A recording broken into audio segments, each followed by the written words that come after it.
मेरे प्यारे दोस्तों, आप लोगों का बहुत बहुत स्वागत है इस यूट्यूब चैनल पर। तो अगर आप लोग 8, 9, 10 का मैथ और साइंस पढ़ना चाहते हैं तो इस चैनल से जुड़ सकते हैं।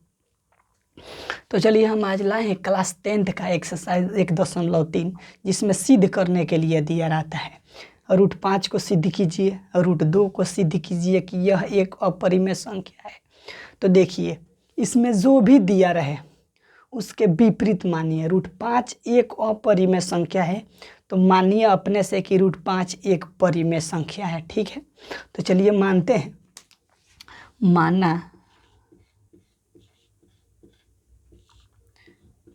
√5 एक परिमेय संख्या है, इसके उल्टा परिमेय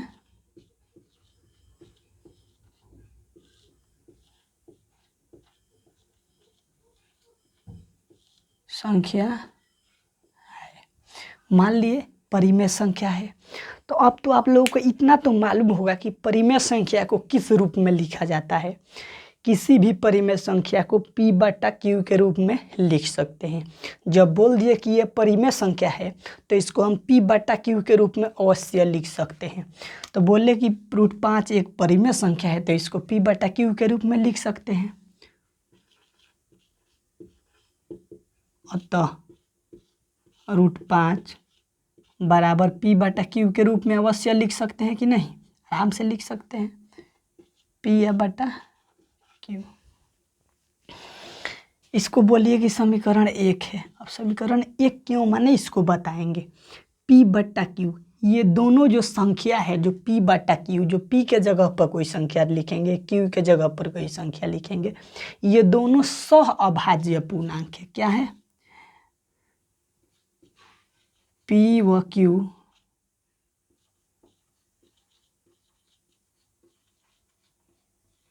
सह अभाज्य पूर्णांक है। इसका मतलब क्या होता है? सह पूर्णांक ऐसी दो संख्याएं जिसका HCF 1 हो। HCF का मतलब होता है, हम बहुत बताए हैं, जिसमें कोई भी कॉमन न मिले उसका HCF कितना होता है? 1 होता है। तो वही बोला जाता है कि सह पूर्णांक उसको कहते हैं।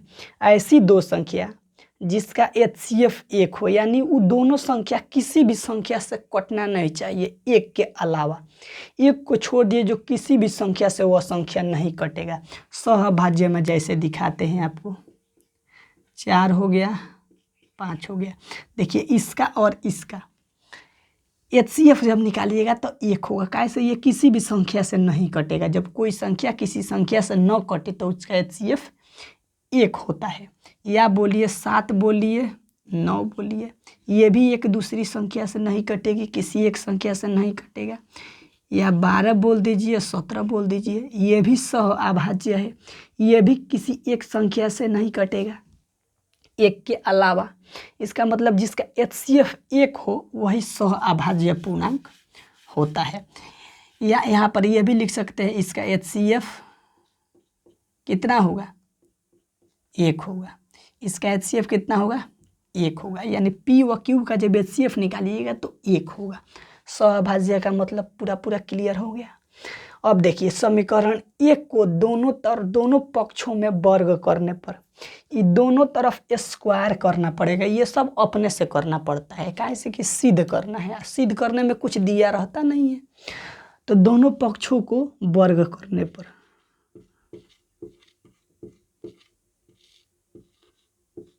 दोनों पक्षों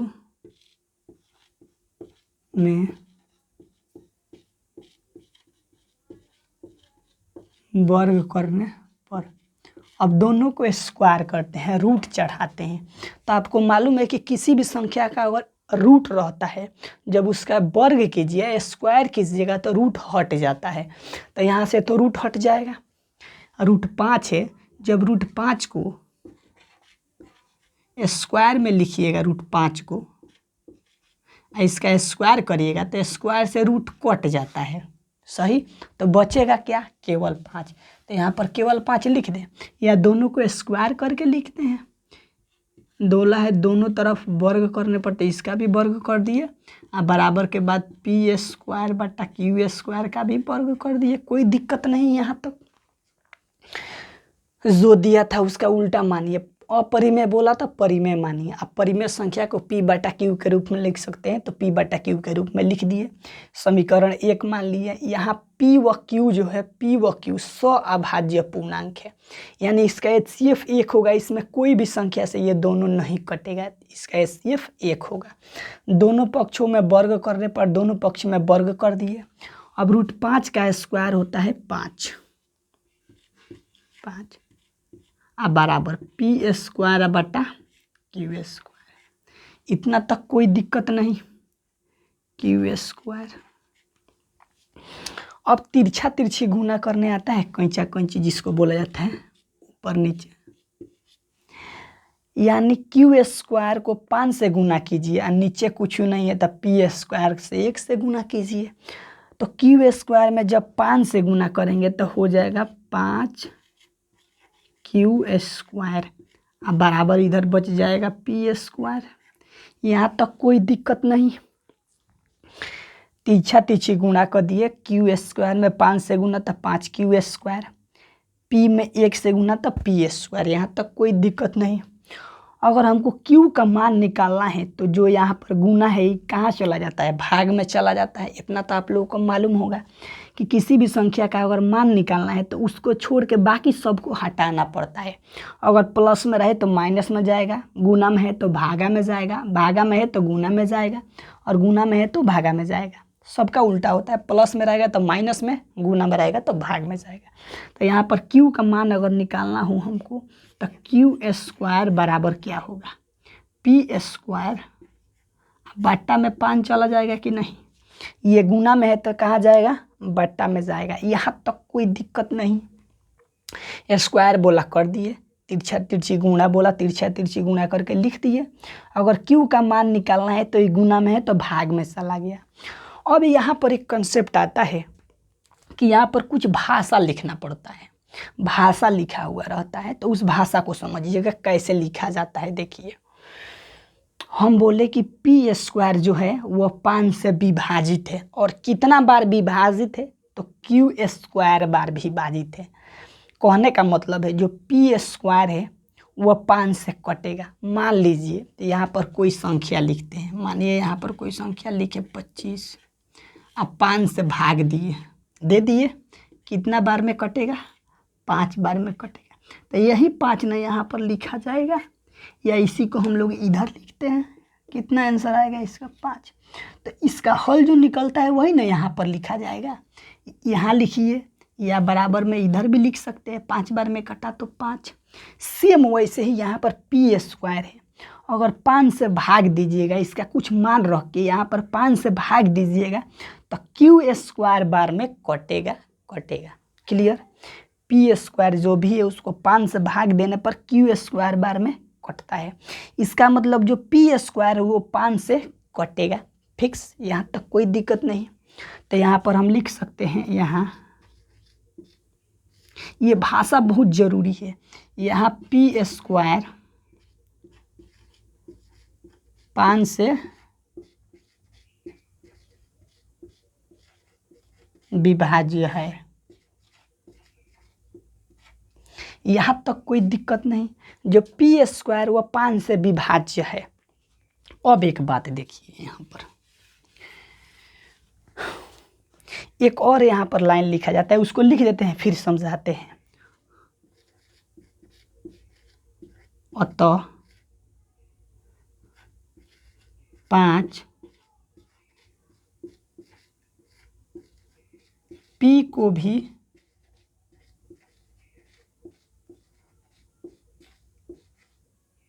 विभाजित करेगा। पी स्क्वायर 5 से विभाजित है, फिक्स। तो पी भी 5 से विभाजित होगा, जो पी होगा वो भी 5 से कटेगा तो कटेगा। देखिए यहाँ पर मान लीजिए कि पी स्क्वायर बराबर लिखा है 25। देखिए यहाँ पर 5 है, इसीलिए 5 का गुणज लिख रहे हैं, सही, ये भी ध्यान रखिएगा। हम बोले पी स्क्वायर 5 से कटेगा, तो पी स्क्वायर का मान माने कि 25 है, तो 25 क्या 5 से कटेगा, 5 बार में कट जाएगा, कोई दिक्कत नहीं। पी स्क्वायर 5 से कटा। अब बोले कि पी कितना से कटेगा, पी 5 से कटेगा कि नहीं कटेगा, इसको चेक करना है। तो देखिए यहाँ पर पी स्क्वायर बराबर 25 माने, तो यहाँ लिख देते हैं पी स्क्वायर बराबर 25। अगर पी का मान निकालना हो तो यहाँ स्क्वायर है तो बराबर के उधर जाता है तो रूट बन जाता है, तो पी स्क्वायर बराबर कितना हो जाएगा, रूट में 25 हो जाएगा, कोई दिक्कत नहीं। अब जो पी है 25 का वर्गमूल कितना होता है 5, क्या 5 से कटेगा, बिल्कुल कटेगा एक बार में। इसका मतलब पी स्क्वायर अगर 5 से कटता है तो पी भी 5 से कटेगा, सेम उसी को लिखे हैं यहाँ पर। यहाँ पी स्क्वायर 5 से विभाजित है अतः 5 पी को भी विभाजित करेगा। पी स्क्वायर को 5 विभाजित करता है तो पी भी 5 को विभाजित करेगा, कोई दिक्कत नहीं। पी को भी 5 विभाजित करेगा, यहाँ तक कोई दिक्कत नहीं। अब देखिए इसको मिटा देते हैं, यहाँ से समझ में आ गया ये कहाँ से लिखा गया। सेम यही कंसेप्ट वहाँ पर भी आएगा, एक जगह और आएगा। अब देखिए यहाँ पर फिर मानना पड़ता है, हम बोले कि यहाँ पर अपने से बहुत सारा चीज़ मानना पड़ता है, तो फिर यहाँ पर मान लेते हैं, माना P बराबर 5K, के कोई भी धनात्मक पूर्णांक यहाँ लिख सकते हैं, के कोई धनात्मक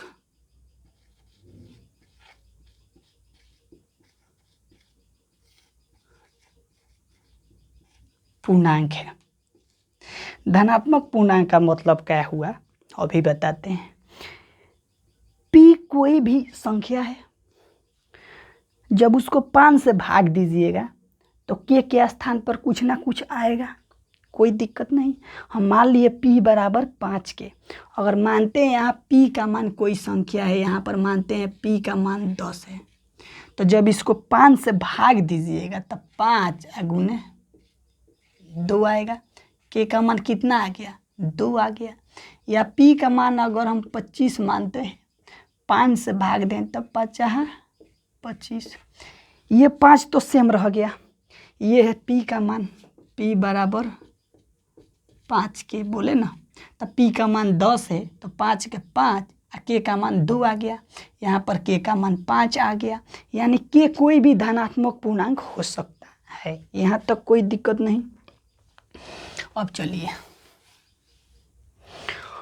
अब जिस तरह से यहाँ पर स्क्वायर किए उसी तरह यहाँ पर भी स्क्वायर करेंगे, यानी दोनों पक्षों का वर्ग करने पर सेम वैसे ही देखिए यहाँ पर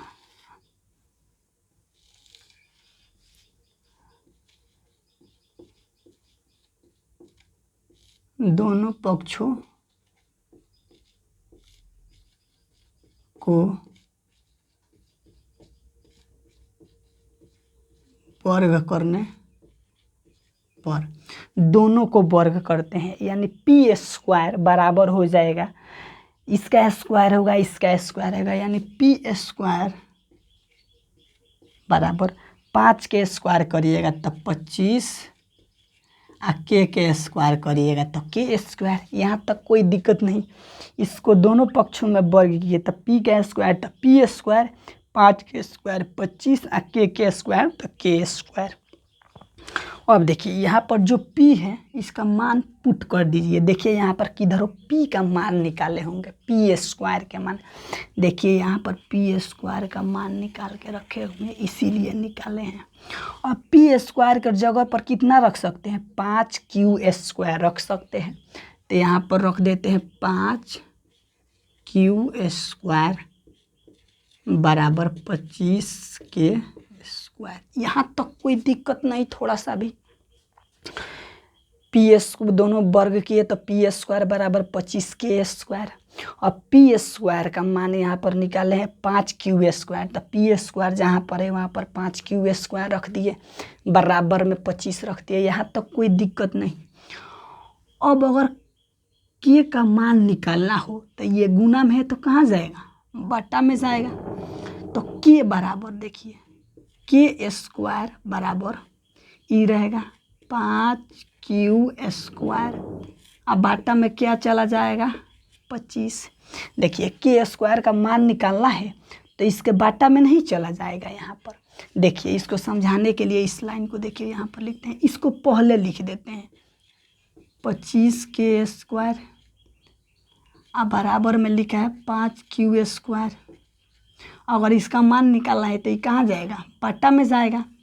इसका मतलब k² बराबर हो जाएगा 5q² बट्टा 25 नहीं हो जाएगा। सेम इसी को तो यहाँ पर लिख दिए हैं, केवल इसको पहले लिखे इसको बाद में लिख दिए समझने के लिए। k² का मान निकालना है तो उसको वहीं छोड़ दीजिए, और बॉबी बताए कि जो गुना में रहता है वह बट्टा में जाता है तो लिख दिए हैं। ठीक, यहाँ तक कोई दिक्कत नहीं। अब देखिए यहाँ पर ये 5 से 25 से 5 कट जाएगा, 5 का पारा 5 बार में 25 हो जाएगा, यानी k² बराबर 25 से 5 बार में कट जाएगा। 5 का पारा 5 बार पढ़े तो 25। अब कितना बचेगा देखिए k² बराबर ऊपर बचा q², अब बाटा बचा केवल 5। यहाँ तक तो कोई दिक्कत नहीं थोड़ा सा भी। अब देखिए सेम कॉन्सेप्ट ये वाला, सेम कॉन्सेप्ट ये वाला आया कि नहीं। देखिए यहाँ पर q² बराबर आया था p² बट्टा 5, यहाँ पर k² बराबर आया है q² बट्टा 5। मतलब कि यहाँ पर p² 5 से विभाजित था, यहाँ पर q² 5 से विभाजित है। तो सेम भाषा लिखेंगे, यहाँ p² 5 से विभाज्य है। जिस तरह से यहाँ लिखें कि p² 5 से विभाज्य है तो यहाँ पर लिखेंगे q² 5 से विभाज्य है। अतः 5p को विभाजित करता है तो यहाँ पर लिखेंगे अतः 5q को विभाजित करता है। सेम भाषा लिख दें, तो चलिए लिख देते हैं। यहाँ q² 5 से विभाज्य है, अतः 5q को भी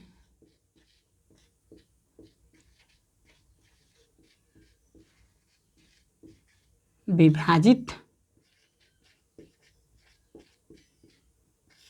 करेगा। यहाँ तक कोई दिक्कत नहीं, सेम भाषा लिखे हैं। यहाँ पर यहाँ p² 5 से विभाजित है तो यहाँ पर q² 5 से विभाजित है। 5p को भी विभाजित करता है तो 5q को भी विभाजित करता है। यहाँ तक कोई दिक्कत नहीं। अब एक बात देखिए, हम यहाँ पर बोले हैं कि p व q सअभाज्य पूर्णांक, मतलब HCF कितना है 1। और यहाँ पर देखिए कि p² 5 से विभाजित है, q² भी 5 से विभाजित है। इसका मतलब p व q 5 से कट रहा है, इसका मतलब इसका HCF कितना होगा 5। इसका मतलब कि p² जो है और q² जो है, या p है q है, ये दोनों 5 से विभाज्य है। अभी अभी लिखे यहाँ पर 5p को भी विभाजित करेगा, 5q को भी विभाजित करेगा। इसका मतलब जो संख्या दोनों से, जिस संख्या से दोनों कटे p व q, वही ना उसका HCF होता है। यहाँ पर किसी संख्या से न कटा तो 1 हुआ। इसका मतलब यहाँ पर विरोधाभास उत्पन्न हो रहा है। यहाँ पर बोल रहा है कि यहाँ पर HCF 1 होगा और यहाँ पर बोल रहा है इसका HCF 5 होगा। तो यहाँ पर कुछ भाषा लिखना रहता है तो उसको बस लिख दीजिए, आपका सिद्ध हो चुका है। यहाँ पर लिख रहे हैं, स्पष्ट है कि p व q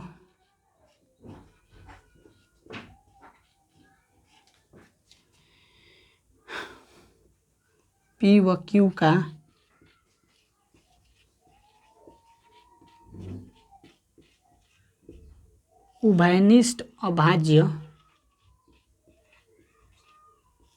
उभयनिष्ठ अभाज्य गुणनखंड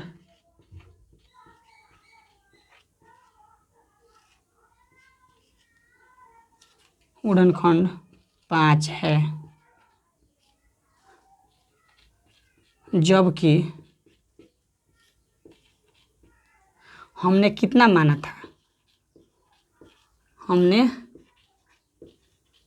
1 माना।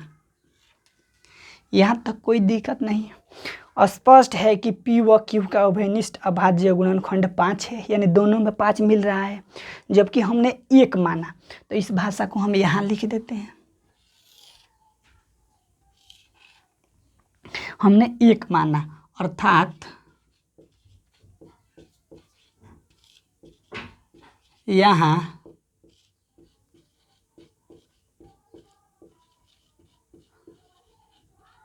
विरोधाभास हो रहा है। केवल यहाँ पर भाषा लिखे हैं, स्पष्ट है कि P व Q का उभयनिष्ठ अभाज्य गुणनखंड 5 है, जबकि हमने 1 माना, अर्थात यहाँ विरोधाभास उत्पन्न हो रहा है।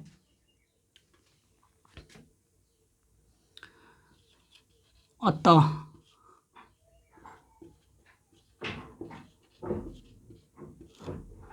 हमारा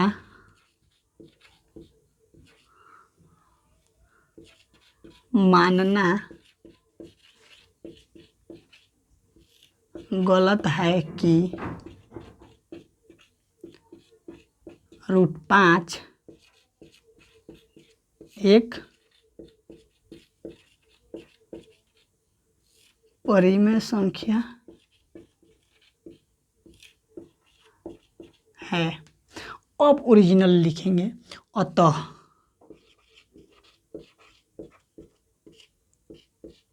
√5 एक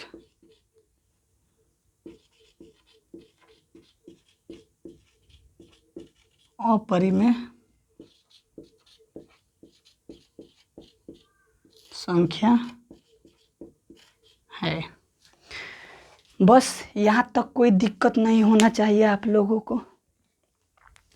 देखिए, इसको फिर एक बार बताते हैं थोड़ा थोड़ा शॉर्ट में। सिद्ध कीजिए कि √5 एक अपरिमेय संख्या है। उसका विपरीत मान लीजिए, विपरीत मान लिए कि यह एक परिमेय संख्या है, उल्टा। अब परिमेय संख्या को P और बट्टा में Q के रूप में लिख सकते हैं, तो P बट्टा Q के रूप में लिख दिए। P व Q सअभाज्य पूर्णांक है। सअभाज्य पूर्णांक का मतलब होता है जिसका HCF 1 हो, जो किसी संख्या से न कटे। दोनों पक्षों में वर्ग करते हैं, तो इसको भी वर्ग किए और इसको भी वर्ग किए। √5 का वर्ग करेंगे तो 5 आएगा, P² Q² वैसे ही रह जाएगा। अब तिरछा तिरछी गुना करेंगे तो Q² में 5 से गुना करेंगे और P² में 1 से नीचे कुछ नहीं है, तो तिरछा तिरछी, तब Q² में 5 से गुना तो 5Q² और P² में 1 से तो P²। अगर Q का मान निकालना हो तो यहाँ पर 5 गुना में है तो बट्टा में जाएगा, तो बट्टा में भेज दिए तो Q का मान निकल गया। यहाँ पर कुछ भाषा लिखना रहता है। यहाँ P² 5 से विभाज्य है, अतः 5 P को भी विभाजित करता है। खूब अच्छी तरह से यहाँ पर अभी बताएं कि अगर P² को 5 विभाजित करता है तो P को भी 5 विभाजित करेगा। फिर से मानना पड़ता है, माना P बराबर 5K²। K कोई धनात्मक पूर्णांक है, ये भी खूब अच्छा तरह से बताएं। दोनों पक्षों को वर्ग करने पर, फिर से यहाँ पर दोनों पक्षों को वर्ग करेंगे। P² बराबर 5 का स्क्वायर करेंगे तो 25, K का स्क्वायर करेंगे तो K²। P² बराबर लिखे हैं 5Q²। यहाँ कहाँ से लिखे? यहाँ से लिखे हैं P² बराबर 5Q²। यहाँ पर लिख सकते हैं, चूँकि P² बराबर 5Q² आराम से लिख सकते हैं। अब देखिए, यहाँ पर अगर K² का मान निकालना हो तो ये गुना में रहेगा तो बट्टा में जाएगा, बट्टा में भेज दिए। 5 से 5 बार में कटेगा तो K² बराबर 5 तो कट गया, तो Q² बट्टा में 5 तो 5। सेम यही भाषा यहाँ पर लिखिए। यहाँ Q² 5 से विभाज्य है, 5 Q को भी विभाजित करता है, ये भी लिख दिए हैं। अब दोनों में देखिए, ये भी 5 से विभाज्य है, यहाँ पर P 5 से विभाज्य है, यहाँ पर Q 5 से विभाज्य है। इसका मतलब दोनों का HCF कितना होगा? 1 होगा। दोनों का HCF 5 होगा और यहाँ पर बोले कि 1 होगा। यहाँ पर तो उल्टा सिद्ध हो रहा है कि यहाँ पर बोला 1 HCF, यहाँ पर 5 आ रहा है। इसीलिए लिखे हैं स्पष्ट है कि P व Q का उभयनिष्ठ अभाज्य गुणनखंड 5 है, जबकि हमने 1 माना, अर्थात यहाँ विरोधाभास हो रहा है। अतः हमारा मानना गलत है। यहाँ पर